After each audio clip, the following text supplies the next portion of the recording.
एक गांव में अहिल्या नाम की अपनी 12 वर्षीय बेटी कमला के साथ रहा करती थी। अहिल्या का पति सुखदेव एक किसान था। सुखदेव का परिवार एक सुखमय जीवन व्यतीत कर रहा था। एक दिन की बात है, सुखदेव शाम के समय जब घर आया। क्या हुआ अहिल्या, आज तुम इतनी उदास क्यों हो? कभी कभी मुझे इस गांव के बारे में सोचकर बहुत चिंता होती है जी। मैं तुम्हारी बात का मतलब नहीं समझा। आपने देखा नहीं, हमारे गांव में ना तो समय पर बिजली आती है और ना ही यहाँ पर पक्की सड़क है। इसी कारण हमारे गांव में किसी लड़की का कोई अच्छा वर भी नहीं आता। अहिल्या, मैं तुम्हारे विचारों की प्रशंसा करता हूँ, लेकिन ये सोचना तुम्हारा काम नहीं बल्कि हमारे गांव के मुखिया और जमींदारों का काम है। कभी कभी मुझे अपने गांव के लोगों पर बहुत तरस आता है। हमारा गांव एक सुंदर पहाड़ी पर बसा हुआ है। अगर हमारा गांव विकसित होता तो बहुत से सैलानी हमारे गांव घूमने के लिए आते। मैं चाहती हूं कि हमारा गांव खूब तरक्की करे, हमारे गांव का नाम पूरे संसार में चमके। अब इसमें मुझ जैसा अनपढ़ क्या कर सकता है अहिल्या? सारे गांव में सिर्फ तुम ही एक पढ़ी लिखी महिला हो। अरे हमारे गांव के और व्यक्तियों को तो चिट्ठी भी पढ़ने नहीं आती, जबकि आज का दौर मोबाइल फोन का है। मोबाइल का टावर तो तब लगेगा ना जब यहाँ के लोग शिक्षित और पढ़े लिखे होंगे। मैं गांव के अनपढ़ बच्चों को कुछ देर के लिए पढ़ाने क्या चली जाती हूँ तो इस गांव के मुखिया और जमींदार चौधरी विजय प्रताप को ये भी पसंद नहीं आता। कितनी अजीब बात है, हमारे देश में ऐसे भी लोग हैं जिन्हें बच्चों को शिक्षित करने से भी समस्या होती है। उनके बारे में कौन नहीं जानता अहिल्या। वो कभी नहीं चाहेंगे कि हमारे गांव में तरक्की हो, हमारे गांव के बच्चे पढ़ लिख कर आगे बढ़ें। वो तो हमेशा यही चाहते हैं कि यहाँ के सभी लोग अनपढ़ रहें और उनकी गुलामी करें। लेकिन मैं अब हाथ पर हाथ रखकर नहीं बैठूंगी जी। मैंने फैसला कर लिया है। मैं शहर में जाकर गांव में विद्यालय बनवाने की अर्जी डालूंगी और गांव के हर व्यक्ति को अपने बच्चों को पढ़ाने के लिए प्रेरित करूंगी। मैं तुम्हारे इस पुण्य के काम में तुम्हारा साथ दूंगा अहिल्या। मैं और पतियों की तरह तुम्हारा साथ नहीं छोड़ूंगा। अब मुझे बहुत तेज भूख लग रही है। क्या मुझे आज भोजन मिलेगा या नहीं मिलेगा? अपने पति की बात सुनकर अहिल्या मुस्कुराते हुए बोली, क्यों नहीं मिलेगा? कमला इतनी देर से आप ही का इंतजार कर रही है। आपको पता है ना कि आपकी बेटी आपके बगैर भोजन नहीं करती। इतना बोलकर अहिल्या ने सुखदेव के सामने भोजन की थाली लगा दी। सुखदेव अपनी बेटी कमला के साथ भोजन करने लगा। रात के समय अहिल्या अपने गांव के बारे में ही सोचती रही। अगली सुबह अहिल्या शहर जाकर सीधे कलेक्टर से मिलने चली गई। अहिल्या के विचार सुनकर महिला कलेक्टर अहिल्या की प्रशंसा करती हुई बोली, मुझे तुम्हारी सुनकर बहुत अच्छा लगा अहिल्या। ये सोचकर कि हमारे देश में ऐसी महिलाएं भी हैं जो हमारे देश के अशिक्षित बच्चों के लिए इतना कुछ सोचती हैं। अगर ऐसी बात है तो फिर आप सरकार से सिफारिश कर दीजिए ना कि वो हमारे गांव में एक सरकारी विद्यालय खुलवा दें।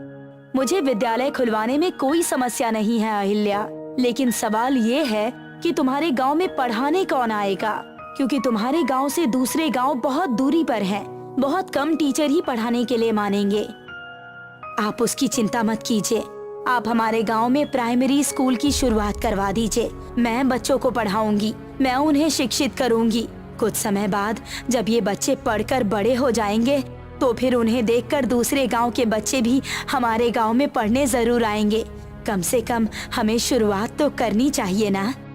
बिल्कुल सही कहा तुमने अहिल्या, हर बड़े काम की सबसे पहले शुरुआत करनी चाहिए। कल मैं तुम्हारे गांव जरूर आऊंगी। अहिल्या वहां से चली गई। अगले दिन कलेक्टर अहिल्या के गांव में जमीन देखने के लिए आई, जहां पर सरकारी विद्यालय खुलना था। अपने गांव में कलेक्टर को देखकर गांव का व्यक्ति, जिसका नाम बल्ली था, सीधा दौड़ते हुए मुखिया के पास जा पहुंचा। क्या बात है बल्ली, इतनी बुरी तरह से हाफ क्यों रहे हो? सब कुछ ठीक तो है ना? अभी तक तो सब कुछ ठीक है मुखिया चाचा, लेकिन आगे भी सब कुछ ठीक रहेगा इसकी कोई गारंटी नहीं है। तुम कहना क्या चाहते हो? अरे आपको कुछ पता भी है, हमारे गांव में कलेक्टर आई है। उड़ते उड़ते मेरे कानों तक ये समाचार पहुंचा है मुखिया जी कि हमारे गांव की पढ़ी लिखी सभ्य महिला अहिल्या कल कलेक्टर के पास गई थी। वो तो काफी समय से हमारे गांव में एक सरकारी विद्यालय खुलवाना चाह रही है। बल्ली की बात सुनकर मुखिया क्रोधित होते हुए बोला, मैं तो सुखदेव की पत्नी अहिल्या से तंग आ चुका हूँ। कितनी बार समझा चुका हूँ कि अगर पढ़ने लिखने का इतना ही शौक है तो वो अपने पति और बेटी को लेकर शहर चली जाए, लेकिन वो तो गांव के अशिक्षित बच्चों को शिक्षित करना चाहती है मुखिया जी। ये तो हमारे लिए सबसे ज्यादा खतरे की बात है। वो कैसे? मूर्ख, जब गांव के बच्चे शिक्षित हो जाएंगे तो वही बच्चे आने वाले कल में बागी बन जाएंगे। मत भूलो बल्ली, हम उनके माता पिता को बीज के लिए कर्ज देते हैं, उनसे उनके ही खेतों में फसल उगवाते हैं और वही फसल कौड़ियों के दाम हम खरीद लेते हैं। हमारा व्यापार बंद हो जाएगा। चलो मेरे साथ। अब कहाँ पर? जमींदार चौधरी विजय के घर पर। इतना कहकर मुखिया बल्ली के साथ सीधा चौधरी विजय सिंह के घर पर जा पहुंचा। चौधरी विजय सिंह मुखिया को देखकर बोला, मैं तुम्हारा इंतजार कर रहा था मुखिया जी। चलो मेरे साथ उस कलेक्टर को मजा चखा देते हैं, उसे बता देते हैं कि हमारी पहुंच ऊपर तक है। तुम सही कहते हो, चलो। चौधरी विजय सिंह और मुखिया सीधे कलेक्टर के पास चले गए, जो कि इस समय अहिल्या से बातें करने में व्यस्त थी। मैंने सुना है कि आप हमारे गांव में एक सरकारी विद्यालय खुलवा रहे हैं। बिल्कुल सही सुना है। क्या इसमें आप दोनों को कोई आपत्ति है? आपत्ति है तभी तो आपके पास आए हैं। देखिए, इस गांव में भूखे अनपढ़ लोग हैं, पढ़ लिख कर वो क्या करेंगे? जैसा चल रहा है वैसे ही चलने दीजिए। आपको शर्म आनी चाहिए। अगर आपके गांव के बच्चे पढ़ लिख कर कुछ बन जाएंगे तो वो आपके गांव का ही नाम रोशन करेंगे। हमारे गांव का नाम हम खुद रोशन कर रहे हैं, उसके लिए इस गांव के बच्चों को पढ़ने की कोई जरूरत नहीं है। फिलहाल हम दोनों आपको ये बताने के लिए आए हैं कि अगर आपने सरकारी विद्यालय को खुलवाने की अर्जी को मान लिया तो हमारे पास उस अर्जी को कैंसिल करवाने के लिए और भी बहुत से रास्ते हैं। बाकी आप समझदार हैं। इतना कहकर मुखिया और चौधरी विजय सिंह वहाँ से चले गए। कलेक्टर अहिल्या की ओर देखकर बोली, आई एम सॉरी अहिल्या, जब तक ये दोनों तुम्हारे गांव में मौजूद है ना, तुम्हारे गांव में कभी कोई विद्यालय नहीं खुल सकता। मैं तुम्हें बताना तो नहीं चाहती थी, लेकिन फिर भी बता देती हूँ कि ये दोनों तुम्हारे गांव के दुश्मन हैं।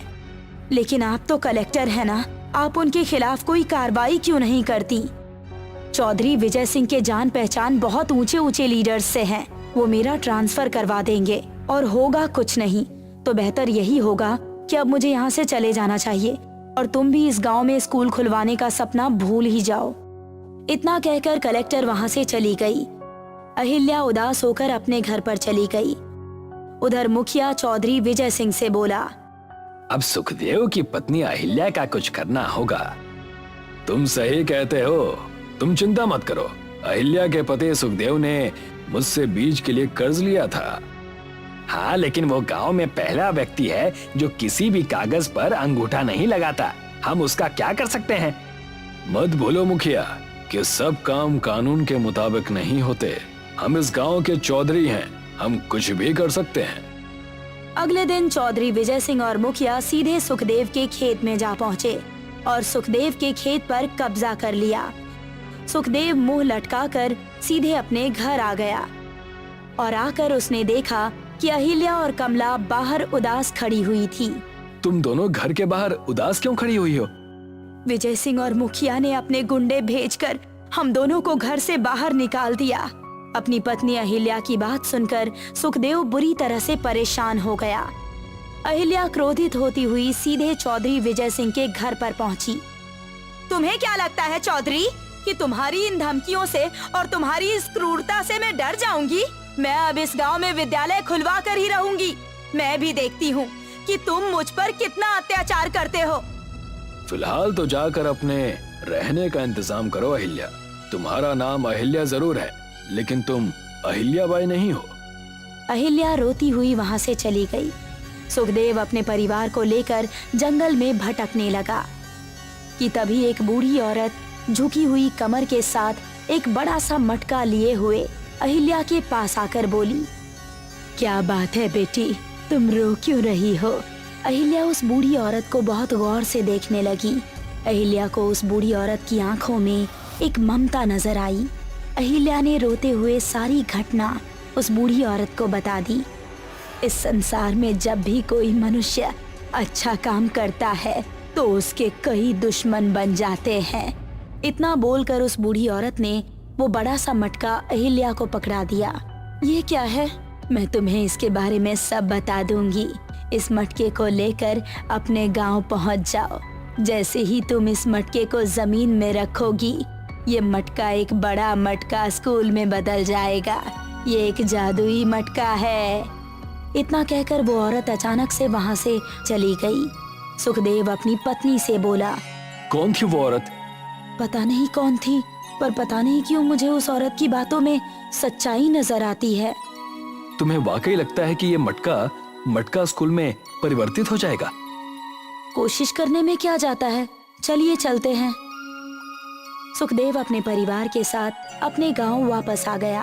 अहिल्या ने जैसे ही उस मटके को जमीन पर रखा, अचानक से एक तेज धमाका हुआ और अहिल्या के सामने एक बहुत बड़ा विशाल मटका स्कूल खड़ा हुआ था। अहिल्या और उसका परिवार आश्चर्य से मटका स्कूल के अंदर प्रवेश कर गए। अहिल्या ने देखा कि उस मटका स्कूल में हर तरह की सुख सुविधाएं मौजूद थी। वहाँ खाने पीने और रहने की वस्तुओं सहित बहुत सी किताबें और कंप्यूटर्स भी मौजूद थे। वो औरत बिल्कुल सही कह रही थी जी। अब हमारे रहने की चिंता भी समाप्त हो गई। कल से मैं इस गांव में इसी मटका स्कूल में बच्चों को पढ़ाऊंगी। उस दिन के बाद से अहिल्या गांव के हर घर का दरवाजा खटखटाती और अपने मटका स्कूल में बच्चों को पढ़ने के लिए प्रेरित करती। शुरू में गांव वाले अपने बच्चों को भेजने में आनाकानी करते, मगर बाद में सब कुछ सामान्य हो गया। गांव का हर बच्चा मटका स्कूल में जाकर पढ़ाई करने लगा। जब ये बात उड़ते उड़ते चौधरी विजय सिंह और मुखिया के कानों तक पहुंची। आखिर ये सब कुछ कैसे संभव हो सकता है मुखिया जी? अब ये तो हमें उस मटका स्कूल में जाने के बाद ही पता चलेगा। चौधरी विजय सिंह और मुखिया सीधे उस मटका स्कूल के अंदर पहुंच गए। अंदर का दृश्य देखकर उनकी आंखें आश्चर्य से फटी की फटी रह गई। अहिल्या उन सब बच्चों को पढ़ा रही थी। ये सब क्या है अहिल्या? इसी वक्त बच्चों को पढ़ाना बंद कर दो, नहीं तो तुम क्या कर लोगे? तुम्हें अंदाजा भी नहीं है कि हम क्या करेंगे। चौधरी विजय सिंह ने इतना कहा ही था कि तभी मटका स्कूल में सायरन बजने लगा। देखते ही देखते चौधरी विजय सिंह और मुखिया ने स्वयं को एक पिंजरे में बंद पाया। उस पिंजरे के अंदर से आवाज आ रही थी, जल्दी से चीफ मिनिस्टर को कंप्लेंट करो। उस आवाज को सुनते ही अहिल्या मुस्कुराती हुई गांव के कुछ बच्चों से बोली, जल्दी ही हमारे प्रदेश के चीफ मिनिस्टर को एक ईमेल भेजो। ईमेल कैसे भेजना है ये मैंने तुम्हें कुछ दिन पहले ही बताया था। गांव के बच्चों ने फटाफट चीफ मिनिस्टर को ईमेल भेज दिया। ये देखकर चौधरी विजय सिंह और मुखिया के चेहरे सफेद पड़ गए। देखा तुम दोनों ने शिक्षा का कमाल? कितनी जल्दी इन बच्चों ने तुम दोनों के खिलाफ चीफ मिनिस्टर को ईमेल कर दिया। अब तुम दोनों तब तक यहाँ पर रहोगे जब तक शहर की पुलिस यहाँ नहीं आ जाती। मुखिया और चौधरी विजय सिंह चीखते और चिल्लाते ही रहे, मगर उनकी आवाज बाहर तक नहीं पहुँच रही थी। अगले दिन पुलिस ने मुखिया और चौधरी विजय सिंह को अरेस्ट करके जेल में भेज दिया। अहिल्या अब खुलकर मटका स्कूल में आसपास के गांव के और भी बच्चों को पढ़ाने लगी। कुछ दिनों बाद वही बूढ़ी औरत अहिल्या से मिलने आई। आपने बताया नहीं कि आप कौन हैं? तुम्हारे लिए बस इतना ही जानना काफी है कि मैं एक दूसरी दुनिया की वासी हूँ और ये जादुई मटका हमारी दुनिया में एक गैजेट है और तुम्हारी दुनिया में एक जादुई मटका स्कूल। अब से ये तुम्हारा हुआ। इतना कहकर वो बूढ़ी औरत वहाँ से चली गई। अहिल्या आज भी अपने जादुई मटका स्कूल में बच्चों को शिक्षित करती है। अहिल्या को बच्चों को पढ़ाने के जज्बे को देखकर वहाँ के चीफ मिनिस्टर और कलेक्टर ने उसे सम्मानित किया। नागपुर के एक छोटे से गांव में हर्ष रहता था। हर्ष अपने माता और पिता के साथ रहा करता था। हर्ष के पिताजी एक गरीब किसान और माँ दर्जी थीं। दोनों ही अपना अपना काम करके घर चलाने की कोशिश किया करते थे। हर्ष की पढ़ाई लिखाई के खर्चे की वजह से दोनों बड़े परेशान रहते थे। मुझे मेरे हर्ष की बड़ी चिंता हो रही है, उसकी पढ़ाई लिखाई की। हर्ष अब बड़ा हो गया है और अगर हमने उसका स्कूल में दाखिला नहीं करवाया तो बड़ी परेशानी हो जाएगी। मैं अपनी कोशिश तो कर ही रहा हूँ भाग्यवान। हमारा हर्ष पढ़ने में बहुत तेज और बहुत बुद्धिमान है। अभी से ही उसे गुणा भाग और अंग्रेजी पढ़ने आ गया है। हम कल सुबह ही उसे लेकर एक बड़े विद्यालय में जाएंगे दाखिला करवाने। हर्ष को लेकर सुबह ही कुसुम और राम नारायण एक बड़े से विद्यालय में जाते हैं। राम नारायण वहाँ की खूबसूरती देखकर दंग रह जाता है। माँ, क्या मैं इस स्कूल में पढ़ूंगा? बिल्कुल बेटा, तुम इसी स्कूल में पढ़ोगे। यहाँ पढ़कर बड़े आदमी बनोगे और ऐसे ही कई सारे स्कूल भी बनाओगे। मुझे बड़ी हिचकिचाहट हो रही है, कहीं हमें ज्यादा पैसे ना भरने पड़ जाए। अरे आप चलो तो, वहाँ चल के देखे तो सही। वहाँ जाते ही उन्हें गेट पर खड़ा चौकीदार रोक लेता है। ठहरो, कहाँ चल दिए बिना किसी अनुमति के? वो दरअसल मैं अपने बच्चे का इस विद्यालय में दाखिला करवाने आया हूँ। दाखिला, और वो भी यहाँ? लगता है तुम अपनी औकात भूल रहे हो।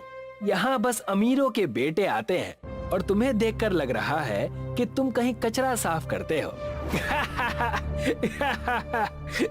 ये आप कैसी बातें कर रहे हैं? मेरा बच्चा पढ़ने में बहुत होशियार है। कृपया करके हमें अंदर जाने दीजिए, हमारा अपमान मत करिए। मैंने तुमसे कह दिया ना, चले जाओ, वरना मुझे अपने इस डंडे का सहारा लेना पड़ेगा। चौकीदार उन्हें वहाँ से डांट कर भगा ही रहा था कि उस विद्यालय के एक मास्टर वहाँ आ जाते हैं और राम नारायण और उसके परिवार की दशा देखकर कहने लगते हैं, चौकीदार, मैंने तुम्हें कितनी बार कहा है, लोगों से इस तरह की बातें मत किया करो। चलो जाओ और अपना काम करो, मैं इन्हें देख लूंगा। आप सब मेरे साथ मुख्य अध्यापक के ऑफिस में चलिए। और सब मिलकर मुख्य अध्यापक के ऑफिस में चले जाते हैं। जी मैम, वो ये हमारे विद्यालय में अपने बच्चे का दाखिला करवाने आए हैं, इसीलिए मैं इन्हें अंदर ले आया। बच्चा बड़ा होशियार और काबिल है। कहिए, क्या बात है? आपको हमारे स्कूल का नाम पता है? ये दीन दयाल स्कूल है। ये बहुत बड़ा कॉन्वेंट स्कूल है। अंग्रेजों के तौर तरीके सिखाते हैं हम यहाँ पर बच्चों को, ताकि उनमें अनुशासन रहे। हम अपने बच्चे के अंदर यही सारे गुण चाहते हैं और इसीलिए हम जितना चाहे उतना पैसा देने को तैयार हैं।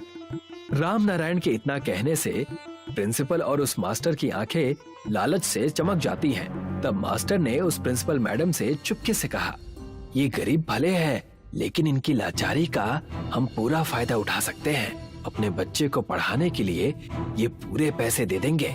अगर आप कहें तो इनसे 2 गुने ज्यादा पैसे ले लूं।